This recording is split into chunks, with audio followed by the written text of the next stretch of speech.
What's up, guys? Today I'll be showing you my updated deck profile for Sacred Beast 2022.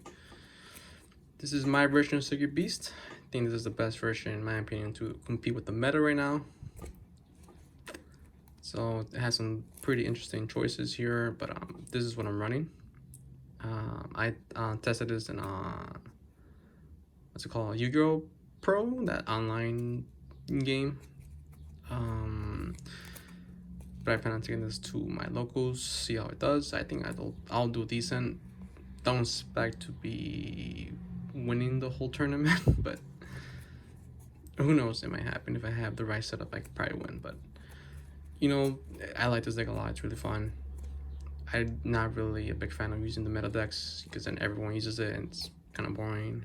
I rather use the more casual decks or rogue decks, and it's just more fun for me. But big fan of the deck. You know, it's a really fun deck. This is my version of it. This is what I think is the best version that you can run for Sacred Beast. I'm playing the 2 of each because we are not running the fusion of the Sacred Beast, the Armatel, or the other version of it too. We're just playing 2 Raviel and 2 Uria. I mean 2 Raviel and 2 Haman. Don't like playing the Uria one. Uria is not a good card. It's a terrible card. But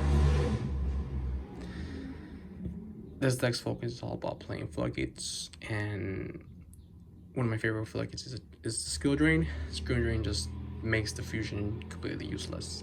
So I just don't bother playing it. I mean, the whole purpose for these 2 here are to be 4,000 beast sticks or 4,000 walls, but that's pretty much what the purpose is. There's just beast sticks, pretty hard to overcome, especially when they have protection from Fallen Paradise, and when you have your floodgates on, like skill drain, your opponent's gonna have a hard time overrunning these Sacred Beasts. But yeah, so I'm playing 2 copies of each because it's necessary to play 2 copies of each. Of course, playing the Heart and Soul of the deck, 3 Beckoning Beasts, because you can search for whatever you want in the deck. That includes Sacred Beast in the text. So any Fiend monster, any of the 2 Sacred Beasts, any spell or trap. And that includes Sacred Beast in the text. You can search for it. Really good. 3 Chaos Summoning Beasts because you can, of course, search for your Fallen Paradise. You can special summon Sacred Beast from the hand. It's pretty good. 3 Dark Summoning Beast. Once again, let's just search for a Sacred Beast from the deck to the hand, or you can special summon a Sacred Beast from the deck, which is pretty good. I love the running the 3-3 ratio. It has consistency, and they all have synergy with each other. So I say running 3 of each is just a must. It just works really well.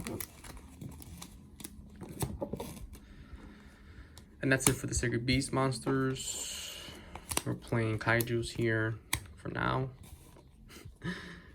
I don't have the Sea Turtle. I'll try to get one later, but obviously that's a better choice. But you want to play Kaijus because they're great form. It's the best form of removal when it comes to, you know, those annoying boss monsters. Get rid of the mini gates like Burlow Savage Dragon, Appaloosa, or you know, the Source Soul Monster one. There's a bunch of them, or even the annoying DPE. This is the best way to get rid of it. Kaijus are really underrated. They're really good in just getting rid of those annoying boss monsters that you need to get rid of so you can play the game. And they really help. They're really good.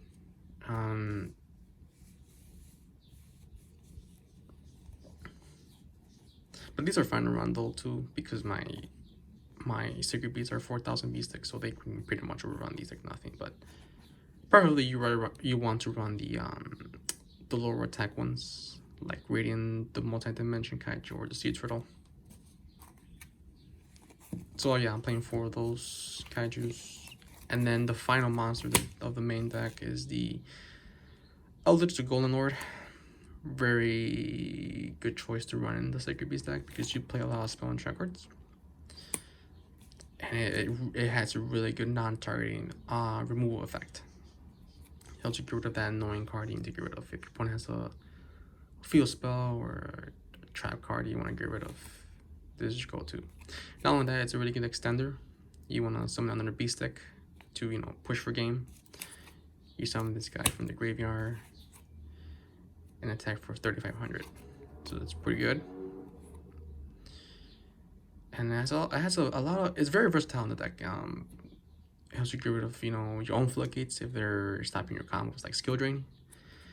You have skill draining, do some combos with your feed monsters. You can, you know, get rid of that. I also have another card that I'm playing that I'll show you right now. That this card will help get rid of too if you need to. But it just works really well. And so yeah, I'm playing one of the Eldritch Golden Lords. It's really good. For the spells, we're playing 3 Mystic Minds because it's a really good card against the meta. It stuns your opponent from playing. You know, you don't open to skill drain. You need something to stop your opponent.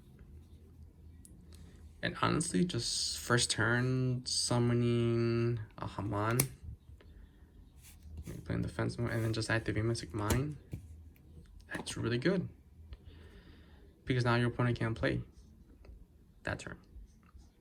What they can do, obviously, is just summon a monster and then end the turn, and obviously this guy will be destroyed because at the end phase, if you and your opponent control the same number of monsters, this guy will be destroyed.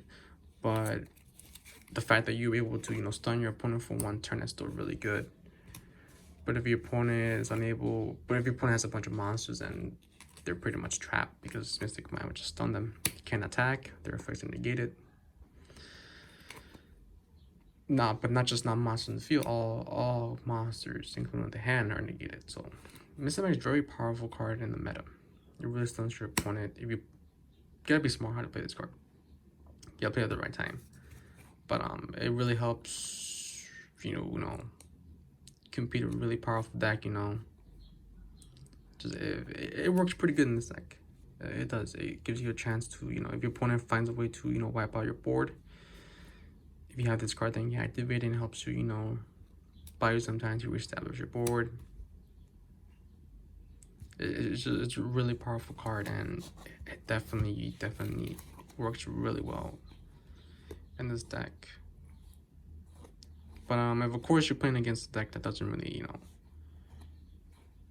utilize too many monsters effects, you know, like Zodia or something, you can always side these out. But it just is a really good card, honestly.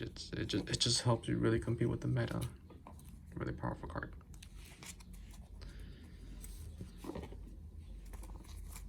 And of course we're playing Fallen Paradise. I just play 1 copy of this because I don't have the space to play 2 of them. And at times there's just don't want to have a second one because you can draw into it and you already have one activated already and it's kind of dead. But at times your opponent can get rid of this and yeah, it's pretty much gone forever. But honestly, 1's been working fine with me. Like I said, if I had space, I would try to run 2, but I play a 4-1 deck and I'm trying to keep it close as possible to 40. So unfortunately, I can't have space for 1, but it's a really powerful spell. I mean, field spell. Of course, if you have Mystic Mind, you're trying to get rid of it, you can just set it. Destroy Mystic Mind. That's another way to get rid of Mystic Mind, and you need to get rid of it because you have more monsters than your opponent. And you're trying to push for game. But yeah, Fallen Paradise is a great card. 1 Syrian Skyfire basically has a Sheehan effect where you can negate a spell and tracker once per turn, so it's really helpful to stopping your opponent's spells and traps. So it's a very powerful card. And then of course we're playing Foolish Burial. Let's just set up your graveyard with Eldritch, or you can send your Chaos Summon Beast to search for a Fallen Paradise, or you can send your Dark Summon Beast to search for one of your Sacred, for one of your 2 Sacred Beast monsters, Hamon and Raviel. Or it can be used to bait out your opponent's Ash Blossom too. Fortunately, this deck does get destroyed with Ash Blossom. Hence why this deck is not meta. Opening the Spirit Gates, we're playing 3 copies of these. Another searcher for the deck, and it has a decent effect. A special summoning one. Yeah, 1 field monster with 0 attack or defense. So you can bring back a Dark Summoning Beast. Use it to tribute it to summon a Sacred Beast from the deck. So it's pretty good. And it has a pretty good last effect too. It has 3 effects in total. The last effect is you can add 1 continuous spell card from the graveyard. So if you have Suzerain Skyfire or any other continuous spell card, you can just recycle it back from the graveyard, which is really good. I also have my side deck, Deck Lockdown, which is a continuous spell card. So there's level options, or you can target another copy of itself too, which gives you, you know, resources to use for your Eldritch, because, you know, that way you can use the Eldritch effect of popping every turn, you know, because you're able to recycle 1 continuous spell card every turn. So it works really well with that.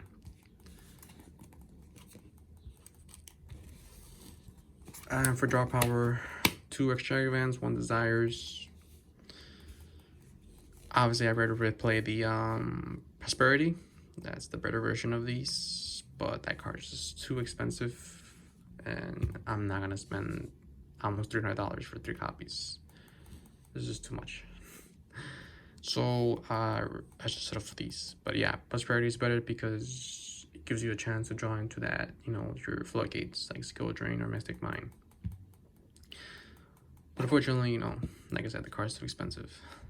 So why to settle with these? You know, they're really solid cards. Pilot Desires is limited to 1, unfortunately. And Empire Extravagance it's good too because you don't really rely on the extra deck, so it's really matter if you banish something from the extra deck. So yeah, it gives you draw power. So I think 2 of these and 1 of these is good. Using that draw power.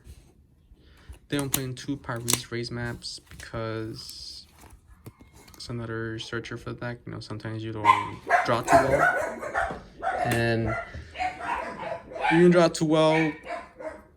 Yeah, it sucks. But it just could be a game changer. You know, we can draw. Let's just search for that 1 field monster you need, like your Dark Beckoning Beast, to start for combos. You know. Or it could be a good way to bait out Ash Blossom too. In case you already have a field monster in your hand, you can activate this and the Ash Blossom, and that's good. That card's out of the way now. But it's a good card. Yeah, it does cost half your life points, which kind of sucks. But fortunately, it is what it is. But it really does help you at times. It really does. It's definitely worth it. I think 2 copies is good enough. So it's definitely, and it runs perfect with Sacred Beast because you play a bunch of 0 attack field monsters. So that's it for the spell cards, and of course for trap cards.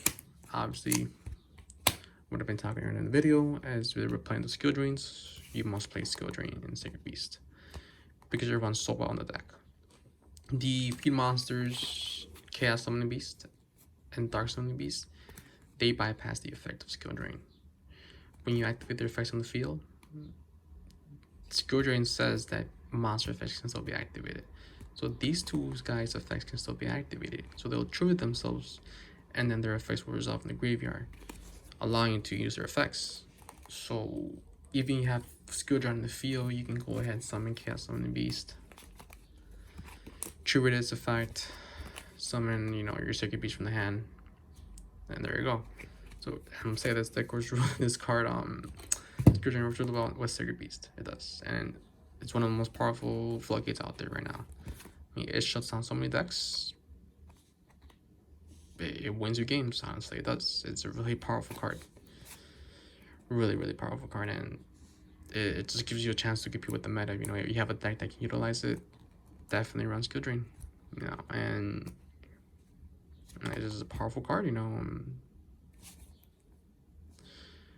And unfortunately, now that's back at 3, you know, it gives those, you know, rogue decks a chance to, you know, compete in the meta now.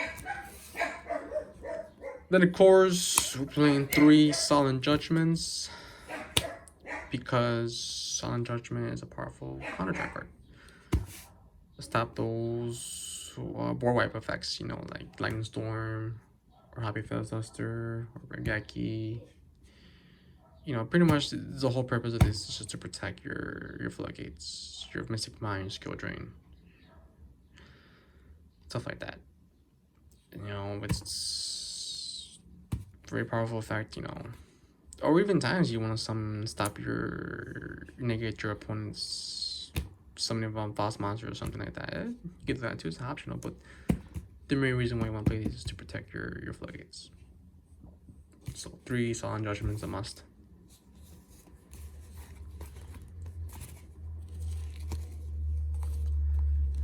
Then of course we have 1 Awakening Sacred Beast, because only 1 copy is all you need. It's it pretty much it's a floodgate, I guess. If you have 2 Sacred Beasts on the field, it's a skill drain for your opponent monsters only. But unfortunately, you realize that having 2 Sacred Beasts on the field, which is not a very reliable effect, because there are times your opponent will find a way to get rid of 1 of your Sacred Beasts, if not both, and then this card becomes useless.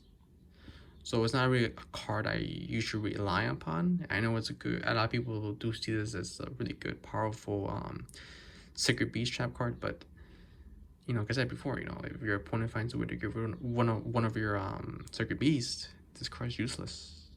I mean, the life point effect is fine if you control 1 Sacred Beast, but it's not an effect that can win you a game though. Doesn't matter if you have 20,000 life points. If your opponent has 5 Omni Negates on the field, then you pretty much lose. So it's a good card for Sacred Beast, but yeah, it's not a card I would really focus on using a lot. But it's still nice to have. It's searchable. I think 1 is fine. Maybe you want to run 2 of them, it's fine too, but just don't have space for it, so just 1 is fine. And the last 2 is Summon Limits. 2 more floodgates here, because Summon Limit is a really underrated card. You can really stop your opponent from doing anything, you know. You go first, set this, and then your opponent's turn, activate this. All they can do is just summon 2 monsters, and that's it. And they can't even go to Link Summon or Exceed Summon or Synchro Summon, because they can summon twice per turn. So it's a really strong floodgate that it really stuns your opponent. Slows them down a lot, because it's actually pretty slow. It's pretty much a control deck. But I just play 2. That's all I have for the space in my deck, but it's a really powerful floodgate. And yeah, because it's really underrated card. So that's pretty much my deck. 41 cards in total.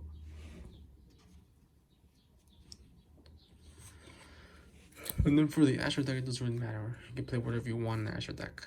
You know, if you...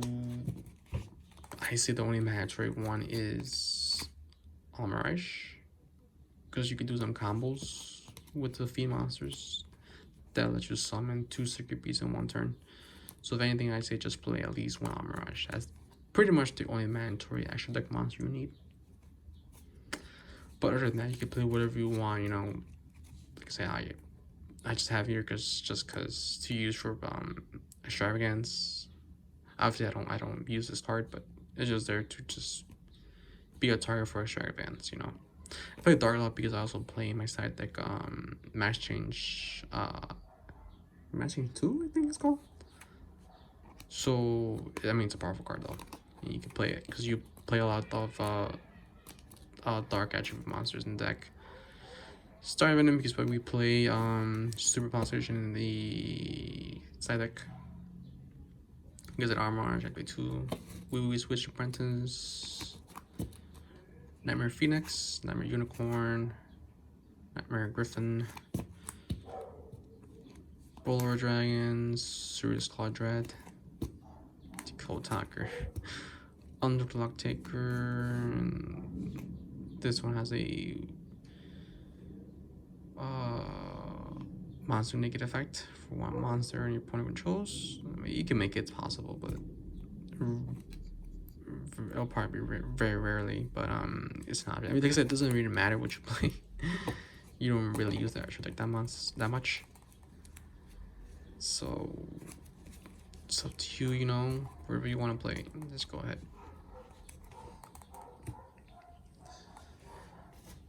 And then now for the side deck, of course, just some hand traps here, like Blossom, Ghost Bell, Ghost Ogre, Deeded Crow. You know, common hand trap staples to, you know, stop your opponent from playing. It goes really good with DP. Of course, playing Twin Twisters in case your opponent is playing a heavy back row deck. Dark Ruler no more. 2 deck lockdowns because, well, deck lockdowns is a very good card. With stopping your opponent from searching their deck. For example, what's a very search every deck? Like Santa Great deck. Is it Santa Great? That fire attribute deck, that deck searches so much, that crazy. Or even heroes too. There's so many decks. There's so many decks out there that can search a lot. You activate this card, they're pretty much screwed. Basically, it has a Thunder Dragon Colossus effect, but that's a continuous spec card. But it does also stop you. But the whole strategy is obviously establish your board first. So summon your Sacred Beast, set your back row, and then go ahead with this and end your turn. I mean, I wish I had space for at least one in the main deck. Maybe I'll find a way to make space, but I do have 2 in the side deck though. So, and it's a continuous spell card, so it works really well with the Spirit the Gates. You can go ahead and recycle it at the when it's destroyed. 1 Call by the Grave. Good card, and it stops the hand traps. You can get rid of DP. 2 mass change for those decks that really rely on the graveyard. You summon Dark Alliance. You know, a lot of those decks that really depend on the graveyard, you know, like the Solemn Great deck, you know. Once you summon what's the name on the Master or Dark Law, it's a good game. They lose. So it's you know, really good side option to have. Super Palmas region. There's some limit. There can only be 1. And of course some tokens. But yeah, that's the side deck course. So that's it. So that's pretty much it. This is my version of Sacred Beast. I think it's pretty fun deck, really control based deck, you know, just utilizing a bunch of floodgates and just not letting your opponent play, because that's the whole strategy of this deck. So yeah, this is my version of the deck. Let me know what you guys think in the comments below, and yeah, can't wait to take this deck to my locals and see how I do, you know, just see how I do.